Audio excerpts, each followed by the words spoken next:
Pai querido, em nome do Senhor Jesus Cristo, nós estamos aqui reunidos na dependência de que o Senhor fale conosco a partir do Teu Espírito Santo, por meio da Tua Palavra. Tenha misericórdia, dá-nos ouvidos para ouvir, Senhor, fé para crer, Senhor, e coragem para andar em direção a tudo aquilo que a Tua Palavra diz. É em nome de Jesus que nós oramos. Amém. Bom, nós temos estudado aí um movimento de perder-se a partir dos textos que foram colocados de Lucas capítulo 15,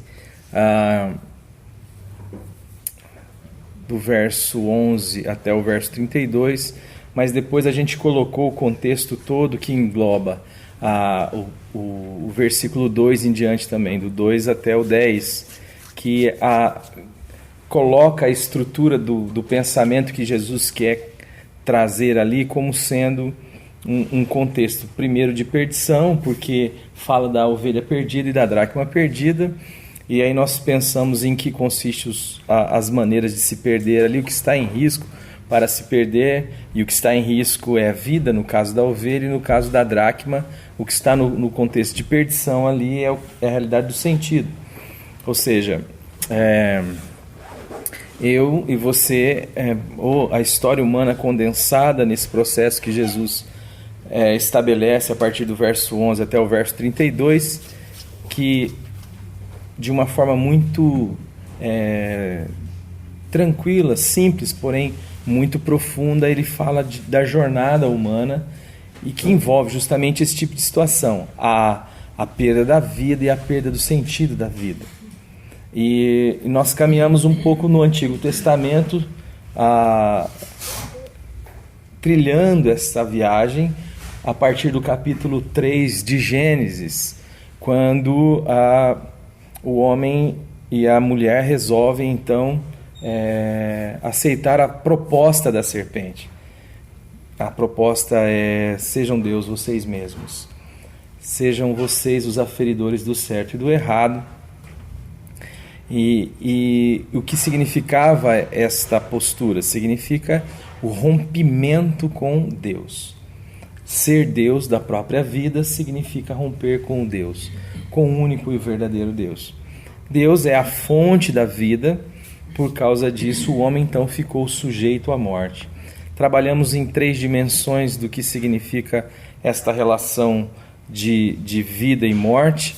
A palavra diz que quando o Senhor formou o homem, ele se utiliza do barro, falando desta parte dessa constituição material, ou seja, aquilo que o grego vai chamar de soma. Fala também de um sopro de vidas, que é o ruá, e ali a ideia é plural mesmo, são vidas no plural, e o homem então passa a ser uma alma vivente, ou seja, ele passa a se perceber enquanto pessoa, enquanto indivíduo, onde habita ali todos os seus desejos, os seus gostos, a sua maneira de perceber a vida, ou seja, a vida da ânima, a vida da alma, a vida da psique, que era, por sua vez, influenciada por uma relação que o homem tinha com Deus, e Deus que se expressa e que, porque é Espírito, convoca a mim e a você a se relacionar com Ele na mesma dimensão. Não existe a possibilidade de se relacionar com Deus de outra forma. Jesus vai dizer lá em João capítulo 4 que Deus é Espírito e que e por isso Ele importa, Ele requer, ou seja, a única maneira de se relacionar com Deus é em Espírito e em verdade.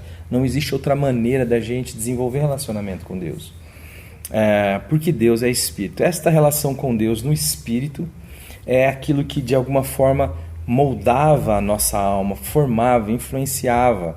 Havia uma relação, uma situação harmônica. O homem e a mulher estavam nus, não se percebiam inadequados, viviam diante do Senhor com a leveza do ser, com a leveza do que eram, sem ter nenhum tipo de restrição pelo que eram. Isto é aquilo que Paulo resgata de forma tremenda quando diz assim: pela graça de Deus eu sou o que sou.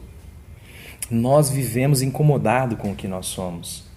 E a proposta da religião cresce, toma força justamente nesse nicho que nós deixamos. para que eu e você acabemos por aceitar uma estrutura que vem ser em nós, mas que não nos representa. Vira uma estátua de crente falante que não representa a verdade, mas é sempre um ser idealizado a partir de uma proposta, seja ela qual for, seja qual tipo de religião for, desde as religiões mais absurdas até as mais secularizadas ou até as mais espiritualizadas, as mais encantadas. Tudo parte de uma projeção de mim mesmo, de um ideal de mim mesmo, onde eu jamais posso estar contente com o que sou. Isto não acontecia no Éden. O que acontecia era uma relação de alguém nu, de alguém que era o que era e que não se importava de participar de um happy hour com o Senhor Deus, Criador dos céus e da terra. Tinha esta leveza, e por sua vez também as relações estavam sanadas no processo. Havia uma unidade. Adão, quando olha para Eva, diz: ela sou eu. Entre ela e eu não há desconexão. Ela é osso dos meus ossos, ela é carne da minha carne. Logo em seguida, o que nós começamos a perceber, logo que o pecado entra, e o pecado aqui, entenda, é esta incredulidade no que Deus é, na palavra de Deus. Deus havia dito: não come, se comer vai morrer. Ele não disse que nos mataria, ele disse que nós morreríamos. Mas a serpente suscitou a ideia de que Deus é um canalha, de que Deus é alguém desonesto, e eu fico maravilhado com uma forma simples que a Bíblia traz esses ensinamentos, mas como isso é profundo e como isso pertence a toda a nossa história. Nós estamos o tempo inteiro desconfiando da divindade. Isso entrou em nós. Nós estamos o tempo inteiro recorrendo a nós mesmos como divindades. Nós nos achamos capazes de fazer as nossas escolhas, de administrar as nossas vidas, de escolher aquilo que é bom para nós. Isto é o que nós propusemos a partir do capítulo 15 de Lucas, o versículo 11 em diante, quando Deus conta essa história condensada da humanidade, que é minha e que é a sua história, a partir de um pai que tinha 2 filhos.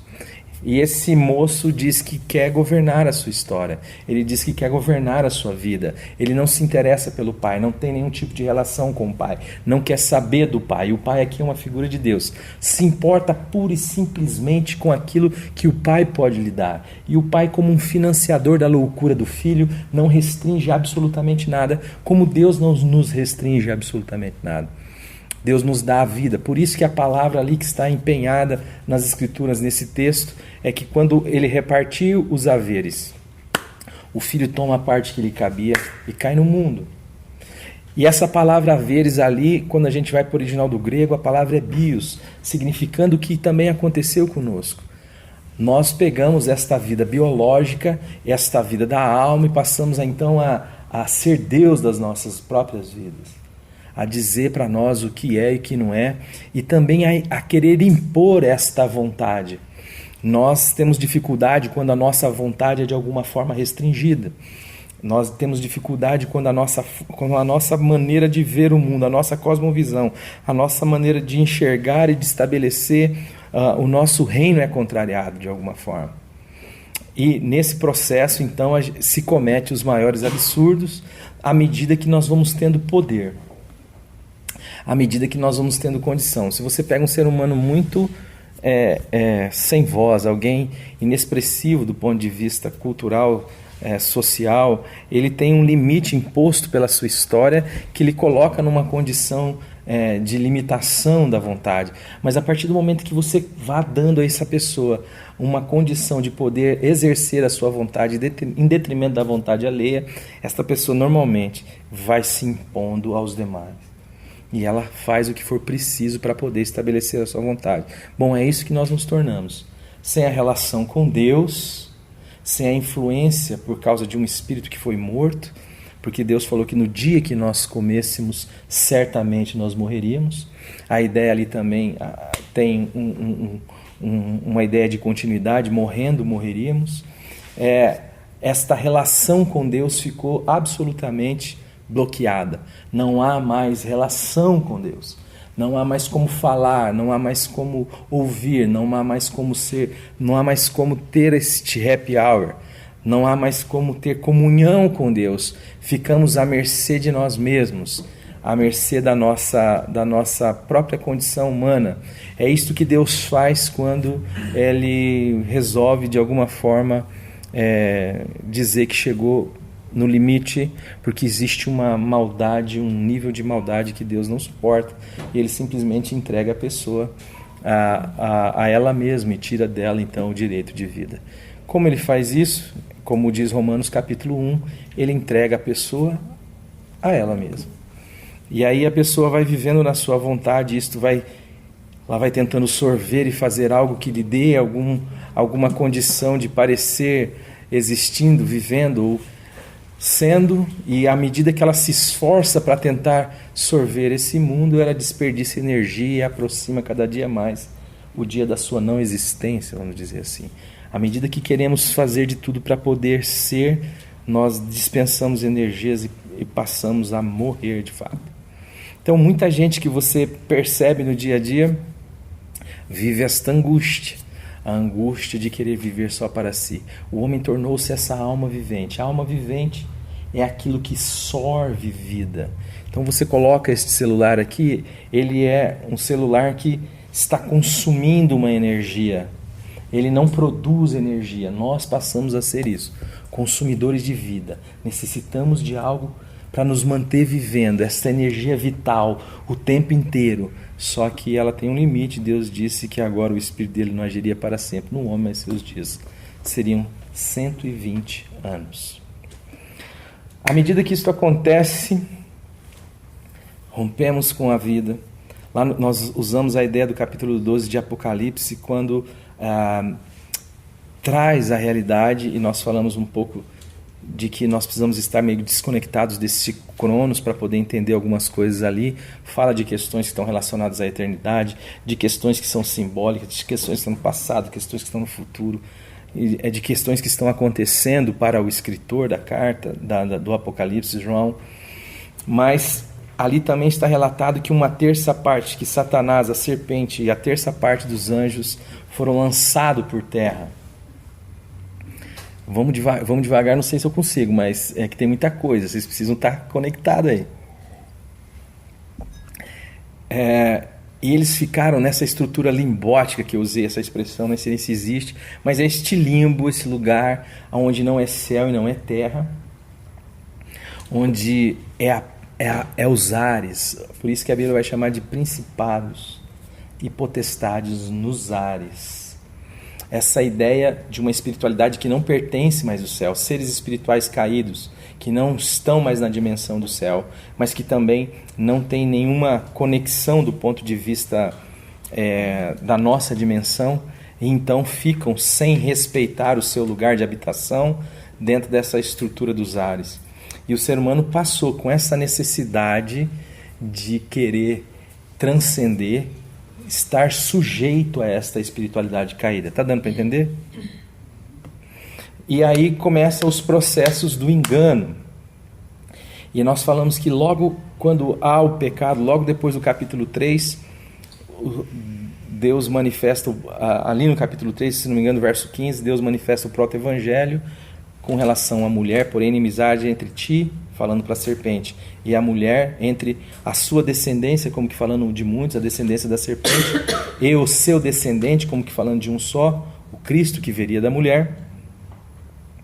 E isto vai ter uma conexão toda com a formação do povo de Israel, mas logo em seguida, no capítulo 4, nós temos ali duas falas interessantes sobre Caim e sobre Abel, e ali começa a ficar claro para nós essa estrutura de religião e de evangelho, que é o nosso tema sempre principal aqui. Então você tem a Eva dizendo: adquirir um varão com o auxílio de Deus. Então a expressão religiosa está posta, o modus operandi da religião está posto. Como que é o modus operandi da religião? É uma necessidade de relacionar-se a Deus, mas Deus agora é sempre um ser que depende de mim. Ou seja, a palavra Caim significa adquirir, aquisição, ganar. no original, que significa adquirir pelo ato da compra. Ou seja, você precisa ter sempre uma contrapartida para poder receber de Deus. Então ela diz assim, adquirir um varão com o auxílio de Deus, Caim. E este é o nome de Caim, aquisição. Mas depois no versículo 4 há uma mudança no verbo, o verbo pula de aquisição para dar, deu a luz. E Abel, seu nome é vapor, é vácuo, é aquilo que a Bíblia chama de um sopro. Como é a condição humana, um sopro. E eles resolvem oferecer a Deus. Lembre-se que a estrutura de perder-se lá do capítulo 15 de Lucas é própria do distanciamento. Nós não nos perdemos na nossa casa. Quando nós nos propomos a uma viagem, é que isto pode acontecer conosco. À medida que nós vamos nos distanciando, é que perder-se começa a fazer sentido e começa a ser uma possibilidade. Então eu estou na minha casa, eu não me perco na minha casa. Eu saio no portão, eu saio do meu bairro, eu chego na colina, eu vou para Cambé, ali eu já tenho condição de me perder. Né? À medida que você entende isso? À medida que eu vou me distanciando na minha jornada, eu vou me propondo ou me expondo à realidade da perdição. E aí nós temos, de forma bem clara, logo em seguida do pecado, já há uma cegueira posta. Há uma proposta de uma adoração a Deus que parte de um sacrifício e parte de um altar, de uma oferenda e de um altar. Então Caim e Abel constroem altares. Um propõe oferecer uma ovelha, o outro propõe oferecer aquilo que custava o seu CC, o seu suor. Um é próprio daquilo que está intrínseco no seu nome, né? Aquele que adquire a aquisição, que é Caim, e que quer sempre oferecer mais e melhor para Deus, não por amor a Deus, mas por orgulho de si mesmo. Entende isso? A religião propõe muito isso. Muito do que as pessoas fazem para Deus, fazem na realidade como proposta do seu próprio orgulho. Querem demonstrar o quanto são diferentes dos demais homens, o quanto são distintas dos demais, o quanto são especiais, o quanto são capazes de realizar e de fazer, o quanto são capazes de orar mais, o quanto são capazes de ler mais, o quanto são capazes de se envolver mais, o quanto são capazes de trabalhar mais, de produzir mais, de tal maneira que a sua identidade está no fazer. Eu preciso fazer. Aí está a proposta da religião em Caim. Ainda que haja uma divisão ali do ponto de vista de que Abel simplesmente pega o animal inocente, aquilo que nós já falamos sobre a ordem, né, estabelecida que o sustenta. Existe a própria relação das ovelhas que produz ovelhas. O mato é com fartura, o ambiente é pós-paradisíaco, ainda não se come carne, só vai mudar no dilúvio. Ou seja, não há nenhum predador daquele animal, é só largar ele que ele cresce. Não há valor comercial, ninguém come carne. Enfim, deixa o bicho ali, mas é a proposta daquilo que Deus fez quando cobriu a nudez do homem e da mulher com a pele do animal que Deus precisou matar para cobrir o homem e a mulher. Mas este animal não era algo para Deus, era uma necessidade gerada para cobrir o homem e a mulher. O Chesterton vai dizer algo interessante sobre as vantagens e as desvantagens de ser humano. Ele considera o ser humano quase como que um ET no mundo, né? Porque ele é o único animal que não pode dormir na própria pele, né? Ele, se não tiver um amparo e um cuidado por muitos anos, a dedicação sobre ele simplesmente morre. E ele realmente não pode dormir na própria pele, ele precisa... Eu, na minha casa, às vezes, se você deixar um ventiladorzinho ligado, eu preciso pôr uma camiseta para pôr, porque senão, no outro dia, eu acordo com a garganta rouca. Este ser, Deus vai lá e cobre a sua nudez, tendo em vista que ele já se percebe inadequado. Mas o que está posto aqui é quase que existe uma necessidade em Deus. Pode perceber que a religião sempre coloca o problema em Deus. Parece que Deus é o problemático. Deus não gostou do que eu fiz. Não é eu que fiz algo que não é bom. É Deus que não gosta da coisa que eu faço. Eu preciso aplacar esse Deus, esta ira de Deus. Não tem nada a ver com isso. O pecado é um problema porque nós rompemos com Deus e nós morremos e Deus nos criou para a vida. E isso vai ser um problema para Deus, porque o único que pode resolver isso é Ele. E isso vai custar o sangue do seu cordeiro, vai custar o sacrifício do seu filho. E é isso que o sacrifício do animal inocente lá está apontando, ou começando a apontar. Mas qual é a conclusão que se tira aqui? É que Deus deve gostar desse troço. Deus deve gostar de sacrifícios de animais. E aí você vê uma sucessão de altares e de sacrifícios. E nós falamos um pouco sobre isso a partir de Caim e Abel. Depois você tem Caim estabelecendo uma cidade. Você tem toda a estrutura sendo feita no sentido de altares. Depois você passa por um dilúvio, onde esse distanciamento de quem Deus é, de como Deus pensa, de como deve ser Deus, sabe? Aquela ideia de que Jó vai dizer: eu te conhecia de ouvir falar, mas hoje te vejo os meus olhos, né? Eu não quero saber quão suave é a sua voz, Senhor, eu quero ouvi-la. Mas você vai ficando sabendo a partir de terceiros, de quartos, de quintos, de sextos, e você vai se distanciando nesse processo. De repente o mundo é reduzido a 8 pessoas e recomeça o processo, e o processo recomeça a partir dos altares e dos sacrifícios. Bom, aí você tem o estabelecimento da Torre de Babel, que de fato sacraliza isso como modelo para todos. Deus é alguém que gosta de ser cultuado, Deus é alguém que tem uma estima muito baixa, ele precisa ser bajulado, Deus é alguém que precisa constantemente de ritos, Deus é um Deus que precisa constantemente de sacrifícios e de ofertas, para que ele possa se sentir bem ou aplacado na sua ira, ou para que ele possa se sentir impulsionado a favorecer este ou aquele.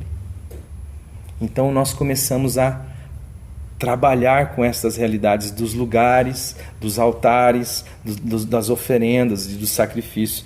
Isso se estabelece então em Babel, que, como Apocalipse vai nos ensinar, é a mãe de todas essas religiões. Tudo bem? Aí Deus resolve então interferir na história, e ele resolve a partir de um homem se revelar, e ele aparece a esse homem. Eu falei: e aí, beleza? Que homem é esse? Quem tem coragem de falar aí? Saiu um leão, eu vou pegar como Abraão mesmo, tá? Abraão. E ele aparece para Abraão e ele fala: então, Abraão, sai da sua terra, sai do meio dos seus parentes, vai para uma terra que eu te mostrarei, tá?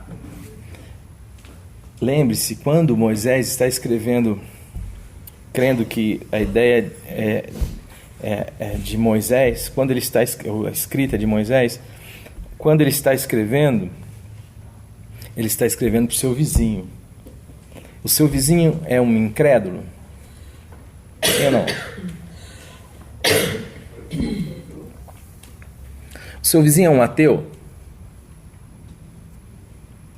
Sim ou não? Não. O problema ali não era ateísmo, o problema ali era politeísmo. A ideia ali é que tudo é Deus.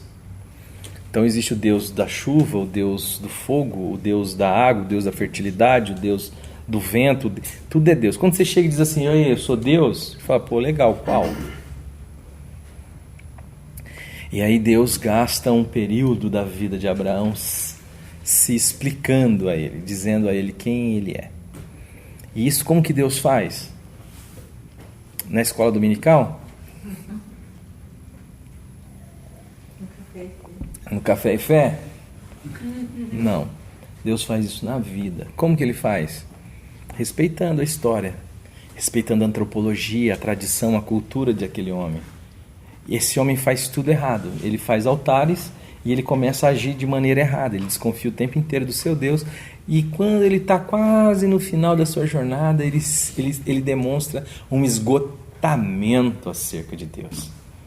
Quando Deus aparece para ele lá no capítulo 17, diz assim: viu, lembra o negócio do filho lá que eu falei vai rolar? Ele diz assim: Oxalá vive Ismael na tua presença. E o texto vai dizer que ele riu-se de Deus. O que é isso senão a vida de muitos de nós religiosos, que chegamos a um ponto de dizer assim, ou com vontade de dizer assim a Deus: Deus, só cuida do que eu fiz, já está bom demais. Se o Senhor só cuidar do que eu estou fazendo, está bom demais. Porque nós vamos construindo um Deus à nossa imagem, à nossa semelhança, e no fundo a gente vai alimentando uma desilusão acerca desse Deus. A gente só não pode dizer isso para todos, ainda que para ele dá vontade de rir na cara dele e de dizer isso na cara dele. Eu só não digo isso para os demais, porque é assumir que a minha vida é uma idiotice. Às vezes o cara é crente desde quando nasceu, está dentro da igreja, ele está decepcionado com Deus. Orar para ele é uma tortura, ir à igreja é um pesar. A sua contribuição financeira nada mais é do que um meio pelo qual ele adquire direitos.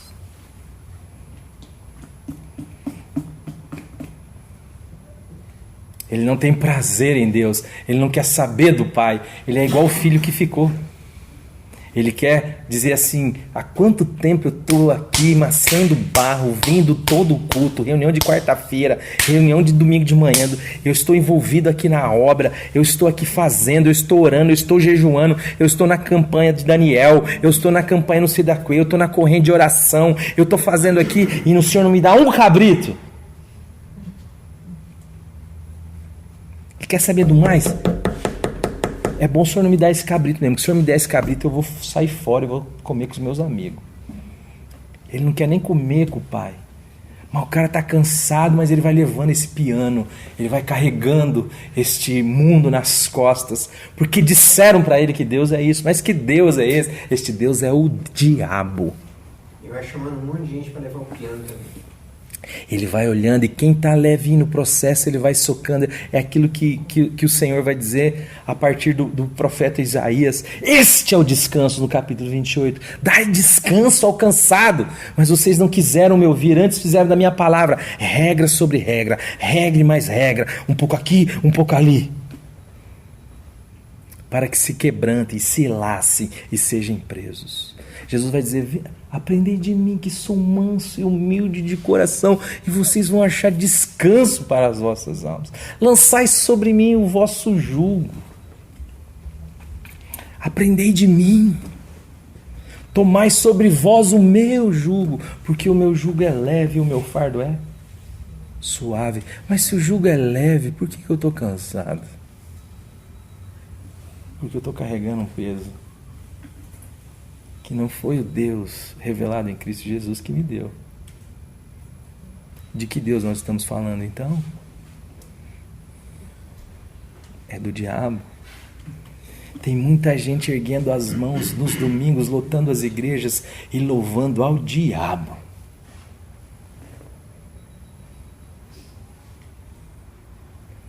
Oferecendo ao diabo. Mas você vai falar, pastor, mas você está falando isso, você não pode, então. Se eu não posso falar, quem pode? Se a gente não pode falar, quem vai falar? Se a igreja se calar, quem vai dizer?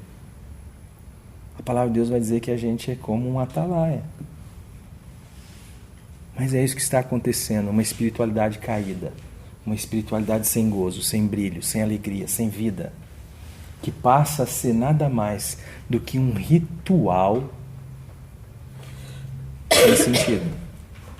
Não faz absolutamente nenhum sentido caminhar com Deus dessa forma. Mas isto não é o que Deus é. É o que nós concluímos de Deus. Por quê? Nos distanciamos. Nos afastamos. Como seres humanos, como humanidade, como gênero humano. E aí você começa, Deus de novo, se apresentar a Abraão, depois a Isaac, que é seu filho, depois a Jacó. E todos esses constroem altares, até que Deus resolve aparecer a um camarada chamado Moisés. Depois de gerar esta criança que está no seio desta nação. Lembre-se, Deus não escolheu uma nação em detrimento de outros povos. Deus formou uma nação que não existia. Ele pegou um homem, desse homem ele gerou outro, desse outro ele gerou outro, desse outro ele gerou 12, e desses 12 ele formou uma nação aonde? Dentro do Egito. Dentro da incubadeira dentro do ventre. Quanto tempo o povo ficou sendo formado no Egito? 400 anos, que é uma figura do período de gestação da mulher. Por isso que é bom 40 semanas. Por isso que é interessante a gente ler Apocalipse capítulo 12, para entender um pouquinho melhor isso, e a gente falou meio en passant aqui. Quando sai esta criança, que o dragão tenta devorar, mas a terra ajuda, a fenda se abre, traga a água, que a serpente a jorra de si. Quando esta criança é parida, como que Deus se relaciona com ela? Como que Deus olha para o povo de Israel? Como que é o movimento de Deus em relação ao povo de Israel?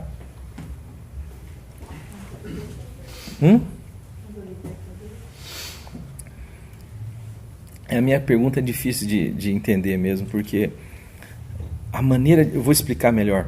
A maneira de Deus agir é extremamente passional, extremamente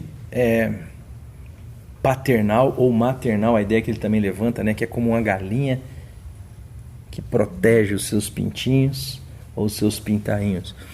A relação de Deus com esse povo nascente é uma relação assim, é nuvem de dia, certo? Coluna de fogo à noite e papinha na boca, não é? Manazinho que cai do céu. Mexe com esse jacozinho para ver, com esse verminho, para ver o que acontece. Deus sai arrebentando tudo, não é isso? Por quê? Porque desse povo, na história da humanidade, virá quem? A criança, o descendente. Jesus vai dizer assim à mulher samaritana em João capítulo 4, vocês adoram o que não conhecem, nós adoramos o que conhecemos, porque a salvação vem dos judeus. Esta é a criança. Esta é a criança. Deus precisa fazer com que essa criança venha. Então ele começa a tratar. E aí, o que Moisés diz? Mas como que é teu nome? Quem que é você? E como que Deus se explica a Moisés? Eu sou o Deus de Abraão, de Isaac e de Jacó. Agora Deus tem uma referência. Preste atenção que a referência de Deus não está nele. A referência de Deus está na relação dele com Abraão, Isaac e Jacó. Como que é a relação dele com Abraão, Isaac e Jacó? Como que é a relação dele com Abraão? É uma relação ritual? Cara, é muito precioso ver o Senhor se abalando dos céus, tomando a forma humana e indo comer com Abraão. Não é? Acho que ali não. Ali eu entendo como sendo o Senhor e os anjos que vão destruir depois Sodoma e Gomorra. Eu entendo ali que é Jesus. É uma epifania, uma teofania, uma manifestação de Deus, do Senhor, de Javé, que é quem aparece a Moisés na história e comendo com Abraão. Como que Deus fazia antes do pecado? Happy hour. E aí, vamos trocar ideia? Eliô, beleza? Como é que você tá? Como é que foi seu dia? Senta aí, vamos. Como que Jesus faz lá na praia, lá em João, quando ele chama os discípulos? Depois da ressurreição, tem alguma coisa para comer aí? Eu trouxe aqui uns peixes, aqui uns negócios. Aí os caras falam, acho que é o Senhor. Pedro já corre lá, já fica do lado. Ele fala, e aí Pedrão, você me ama? Pô, tem outra pergunta aí não, Senhor? O que você acabou de fazer? Acabei de negar a Deus. Olha que obra religiosa maravilhosa, né? Eu neguei o Senhor da glória. E aí o Senhor da glória pergunta se eu amo Ele. Você me ama? Rapaz, eu gosto do Senhor demais, né? O Senhor é gente fina. Não, estou perguntando se você me ama, cara. Não, que isso, o Senhor é legal, muito. O Senhor, eu amo o Senhor, eu gosto. Gente boa, Senhor. Não, Pedrão, você não está entendendo. Eu estou perguntando, você me ama?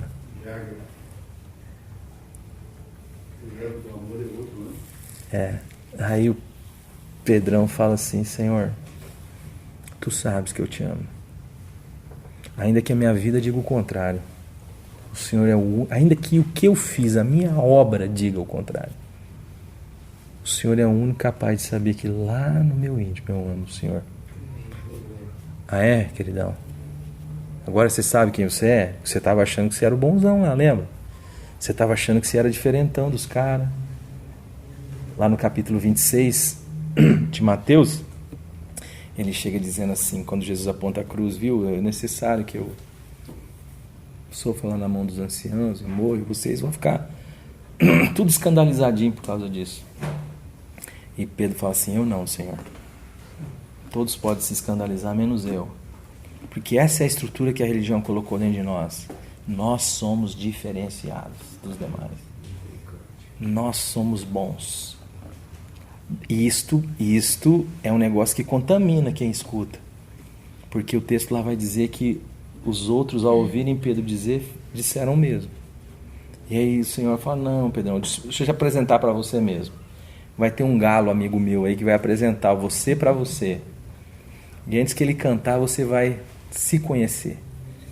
E aí ele nega 3 vezes, o Senhor, o galo canta.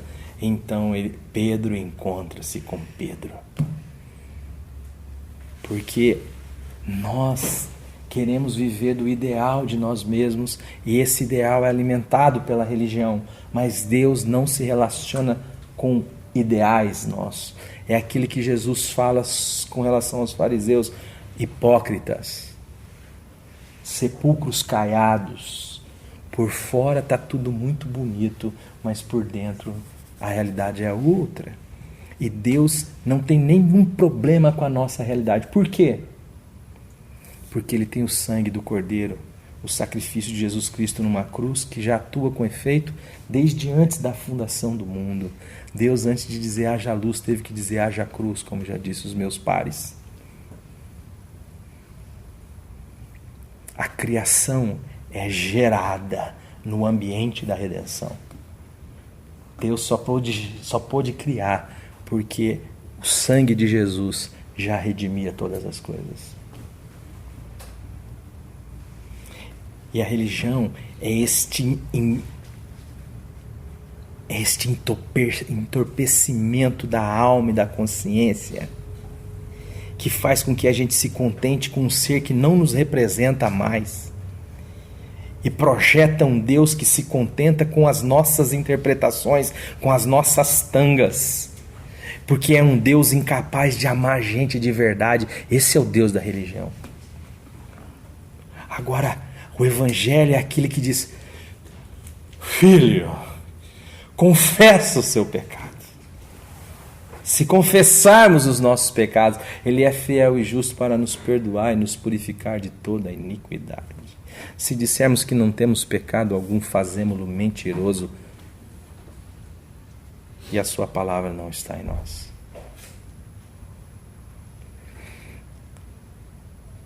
Todo aquele que pratica o mal aborrece a luz, mas todo aquele que pratica a verdade vem para a luz, porque suas obras são feitas em Deus. Mas aquele que pratica o mal odeia a luz, para que as suas obras não sejam arguidas, questionadas.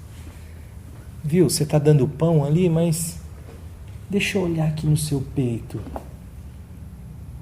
Qual que é a motivação mesmo?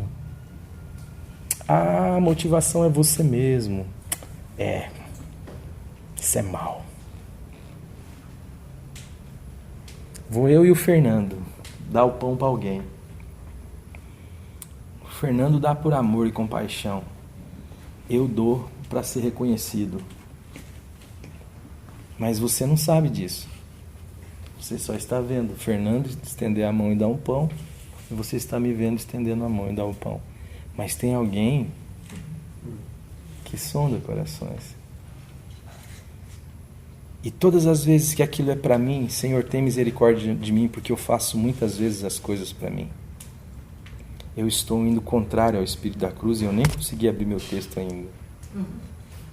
Porque o Espírito da Cruz é sempre o Espírito daquele que se dá, se doa, que não escolhe para si,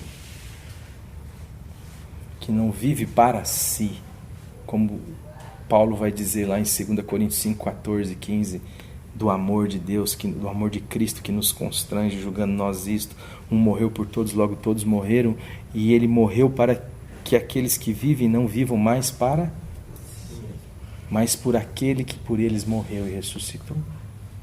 Para quem você trabalha? Para quem você namora? Para quem você vive? Para quem você... Para quem? Para quem? Todas as vezes que nós estamos fazendo isso para mim, e aqui entra essa estrutura espiritual, religiosa, que nos convence de que viver para nós mesmos é um modelo de espiritualidade do Evangelho. Não é.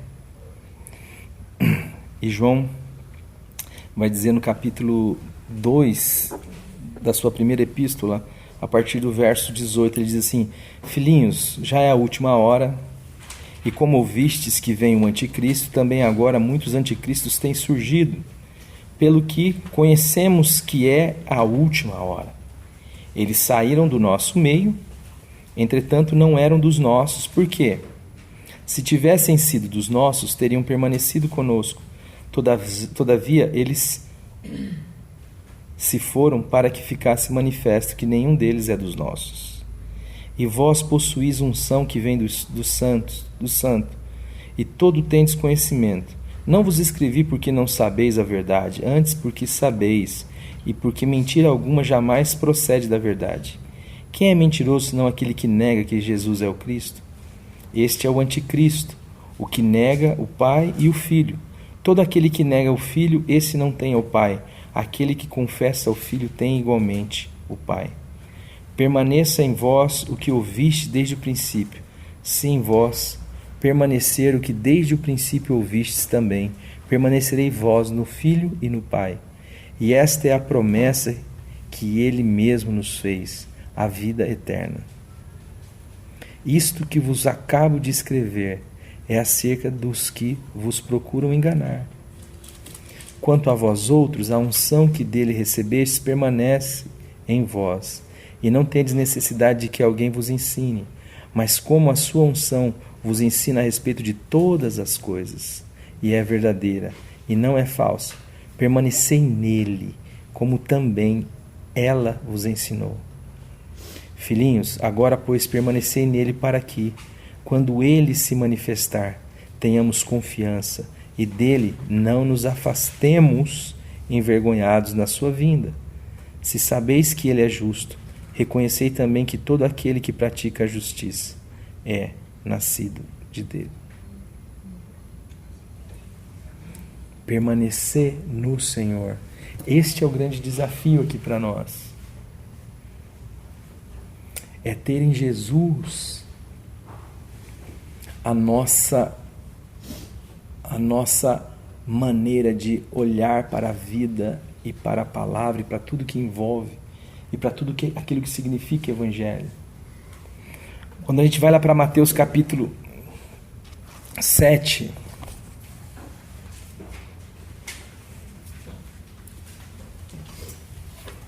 a partir do versículo 15,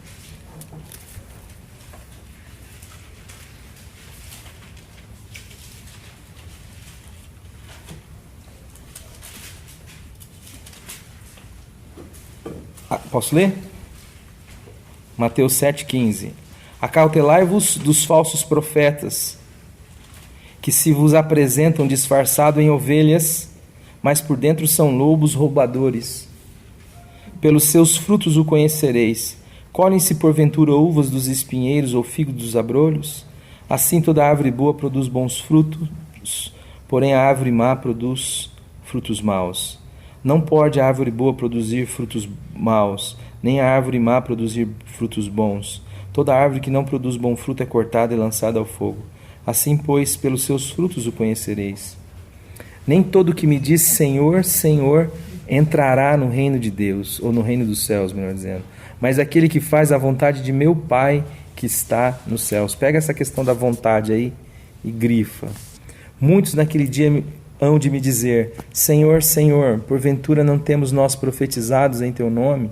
em teu nome não temos expelido os demônios, em teu nome não fizemos muitos milagres, em teu nome... Então lhes direi explicitamente, nunca vos conheci, apartai-vos de mim, vós que pratiqueis a iniquidade. Olha aqui nós estamos aqui para dizer sobre esta religiosidade, esta espiritualidade que não tem no Cristo crucificado a sua referência. Lembre-se que Paulo vai dizer que o Cristo que ele prega é o crucificado. Ou Moltmann vai dizer no livro Deus Crucificado que a cruz é o elemento irreligioso da fé cristã. Ela é tanto aferidor daquilo que é verdadeiro, quanto ela é o cagueta daquilo que é falso. E Jesus está diante de pessoas que têm, por exemplo, uma afirmativa teológica bem orientada e correta.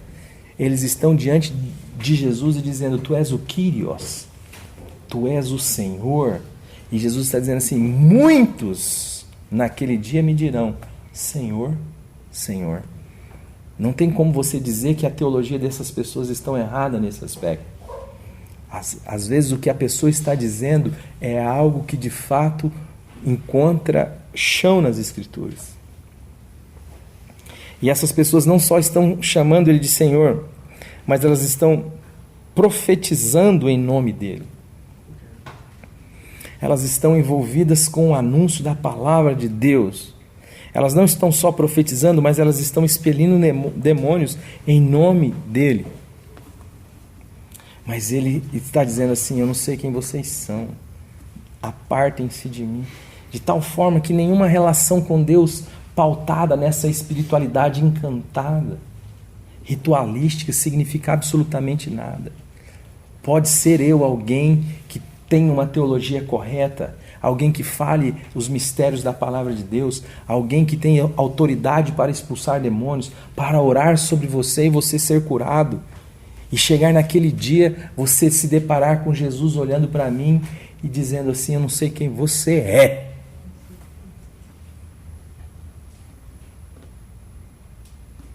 Porque o nosso Deus não é o Deus da religião.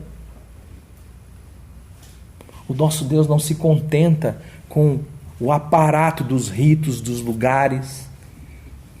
O que Ele olha dentro de mim e de você, dentro do meu e do seu coração, é se nós somos selados com o Espírito Santo da promessa. Como Efésios vai dizer, a gente ouve o Evangelho, tendo nele crido, fostes selados com o Espírito Santo da promessa.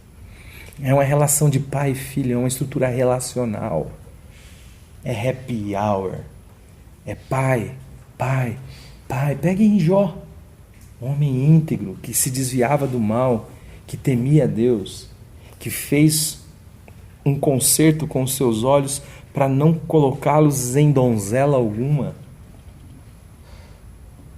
Esse homem que antecipava as suas oferendas e os seus sacrifícios antes mesmo do pecado dos seus filhos, como aquele que diz assim, eu não vou ficar devendo nada para Deus. E é isso que ele diz, em minha justiça me apegarei e dela não largarei jamais. Nós não estamos falando aqui de um louco, de um adúltero, de um ladrão, de um mentiroso. Nós estamos falando de um justo, mas de um justo em si mesmo, que não conhece Deus e que louva depois de reprovar em todas aquelas perguntas que Deus lhe faz e ele não sabe responder nenhuma. E ele diz assim, antes eu te conhecia de ouvir falar, mas hoje te vejo os meus olhos. É assim que é descrito o novo nascimento. Alguém que tem os olhos abertos para poder ver Deus. Se alguém não nascer de novo, não pode ver o reino de Deus. Do que Paulo se arrepende? De fumar maconha? De se prostituir? Não. Ele se arrepende de ser fariseu, de todas as suas orações de si para si mesmo, de todos os jejuns que se transfiguraram em greve de fome para adquirir direitos diante de Deus. Ele se arrepende de ser bom. Tem uma mensagem minha que chama isso, eu me arrependo de ser bom. Então, do que nós estamos falando aqui? Nós estamos falando de que Deus não se compraz, Ele nunca gostou, nunca pediu, nunca quis. É aquilo que nós lemos lá em Isaías capítulo 1 e nós lemos em Hebreus capítulo 10. Ele fala assim: quem requereu isso de vós, que eu só pisasse os meus átrios? O incenso é para mim abominação. As suas luas novas, os sábados, eu estou farto, estou cansado de as sofrer. De tal forma que quando levantam as suas mãos, viram de vós os meus olhos. Quando multiplica as suas orações, não as ouço.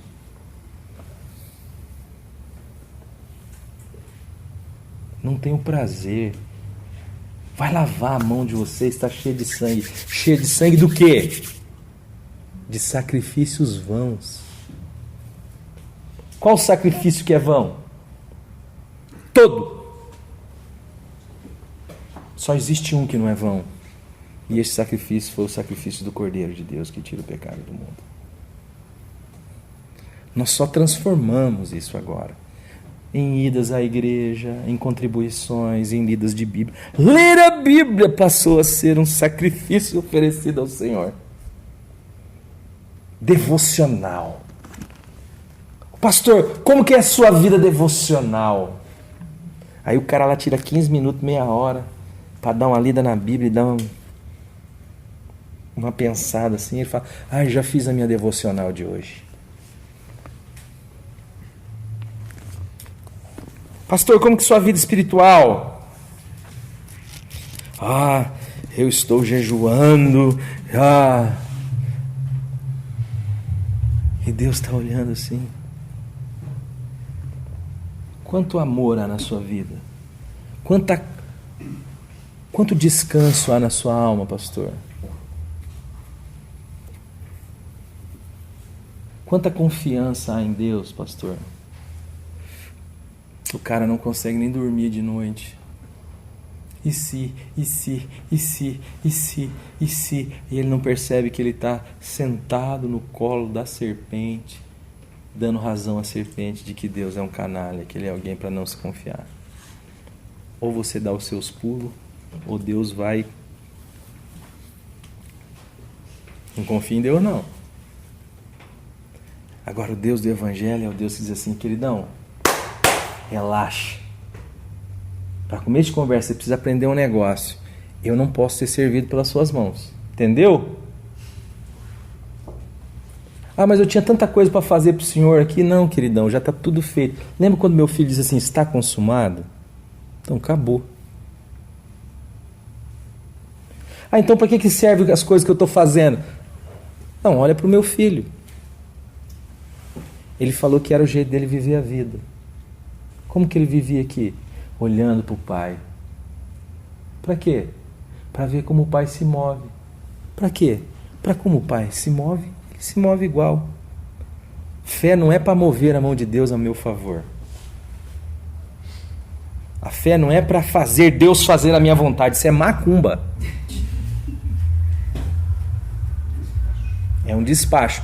Religião animista que faz isso. Você precisa fazer um rito, uma mandinga, um negócio aqui para que a mão da divindade se mova na direção da sua vontade. Orar muito.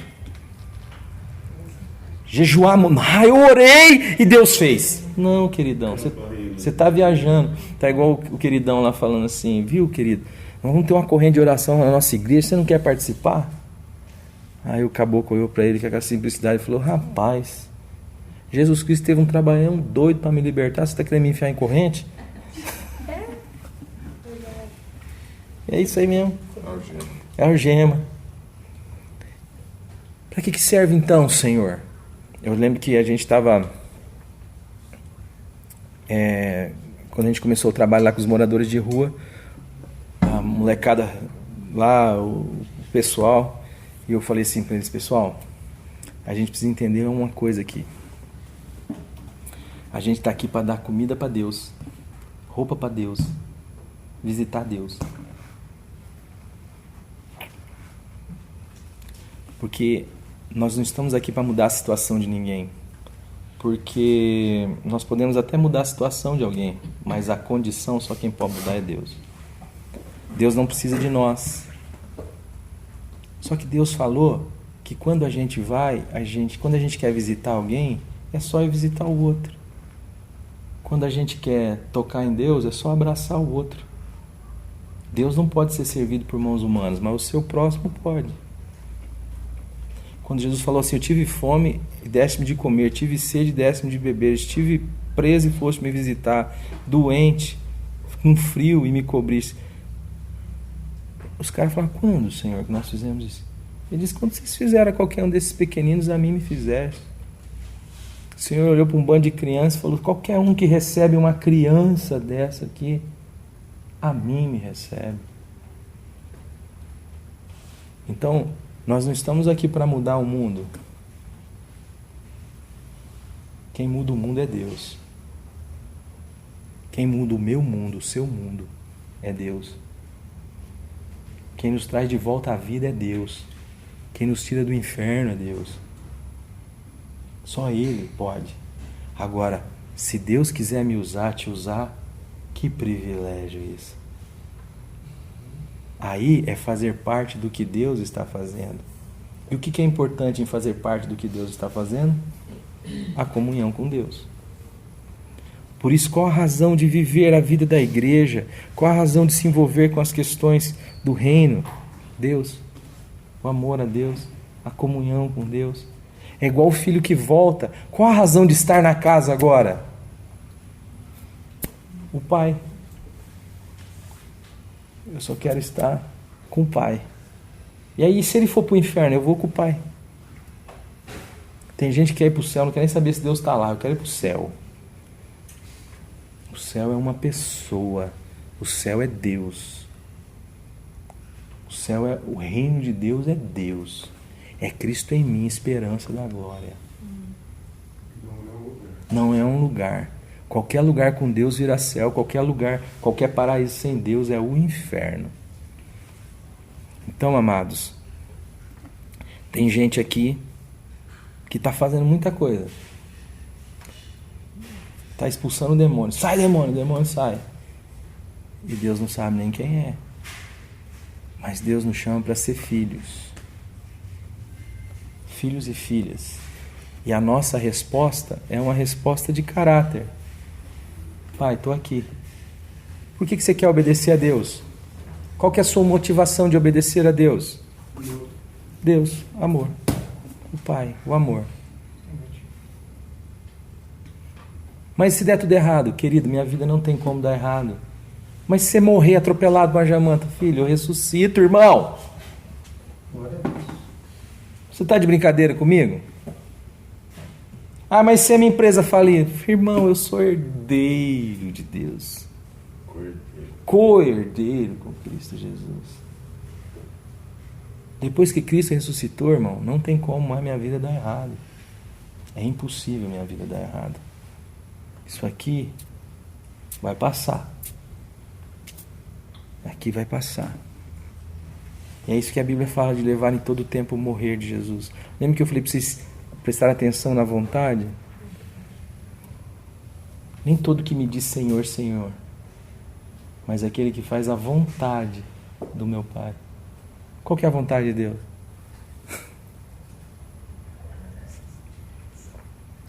A vontade... Esteja nos átrios dele, no colo dele. A vontade de Deus, o problema da vontade de Deus é que ela passa necessariamente por uma cruz. Esse é o todo problema nosso, que nos faz dar ouvido à religião. Jesus vai dizer assim, Senhor, eu não quero, mas seja feita a tua vontade e não a minha. Aceitar essa verdade a meu respeito é complicado. E é isso que a cruz diz. Se tivesse alguma esperança para mim em mim mesmo, era necessária a cruz? Não. O sacrifício de Isaac, né? Ele sabia que Deus era o que ia ressuscitar Isaac de uma forma ou de outra. Ele ia matar. Mas isso já é um salto quântico quase. Porque de alguém que o tempo inteiro viveu desconfiando de Deus e resolvendo fazer as vezes de Deus, de agora confiar a vida do filho a Deus. Isso não é algo que você aprende de ouvir falar, isso é algo que você aprende na relação. Certo ou não? O que estava no coração de Abraão era, como o escritor dos Hebreus vai nos dizer, que ainda que ele matasse o filho, é disso que você está falando, né? Ele ressuscitaria o filho. Isso aqui é confiança no caráter. Isso não se aprende na escolinha dominical. Isso se aprende quebrando a cara, no dia a dia, vivendo com Deus. Quer comendo, quer bebendo, quer fazendo outra coisa qualquer. Meus amores, a vontade de Deus passa por uma cruz. E isso é que nos faz aceitar a ideia da religião. Porque nós queremos o ambiente de Deus, nós queremos a ética de Deus, nós queremos o ambiente cristão, nós queremos qualquer coisa que venha de Deus. Até trabalhar para Deus nós queremos. Mas o velho homem não quer morrer. Ele não quer a cruz. Eu quero ficar no controle da minha vida.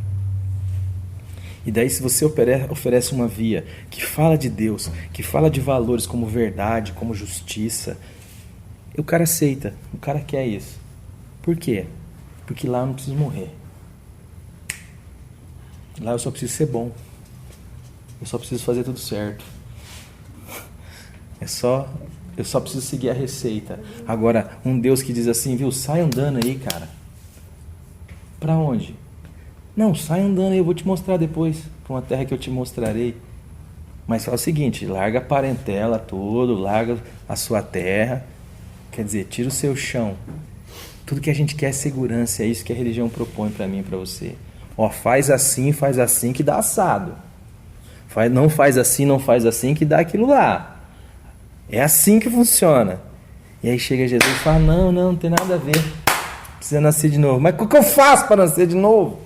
Fala, não, filhão, não é o que você faz. Ó pro vento. O vento sopra, você está escutando o barulho, a brisa, está despenteando o cabelo. Tá, de onde ele vem? Para onde ele vai? Ah, não sei então, é assim que funciona, assim é todo aquele que é nascido do Espírito. Mas me dá aí um negócio. Não, por que eu quero saber como que funciona? Controle. Quero saber como funciona o processo. Quero... Agora, o Evangelho é um convite à relação com Deus. Dar razão a Deus, porque Deus é... Tudo que Deus diz é lei. Entende isso? Tudo que Deus diz é, no sentido de tudo aquilo que Deus diz é. Deus fala, cara, não vira para a direita. Não, cara, é besteira. A melhor coisa que tem para o ser humano é ele morrer, mas nem ele morrer depende dele. Ainda mais no caso da cruz, precisa dos outros. Eu vou encerrar aqui, que eu já passei uns 5 minutos já da minha prosa. Esses dias atrás eu preguei na comunidade lá, e era o paradoxo da ressurreição, né? Porque um ser que quer viver para sempre tem dificuldade em crer na ressurreição. O problema é esse, porque para experimentar a ressurreição tem que morrer antes. Ele quer até viver para sempre, mas ele não quer morrer. Só que não tem como, gente. A cruz é assim, o Evangelho é assim. Deus não faz emenda de pano bom e pano roto. Deus não põe vinho novo nem odre velho. Ele faz nova todas as coisas. Na cruz tudo acabou. E na ressurreição de Jesus a nova criação começou. Amém? Pai bendito, louvado seja o teu santo nome por esse tempo. Obrigado por cada um aqui.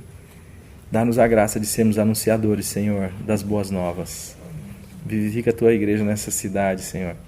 E faça com que as pessoas que nos assistem, Senhor, possam multiplicar, Senhor, por meio das suas redes sociais, a divulgação da palavra.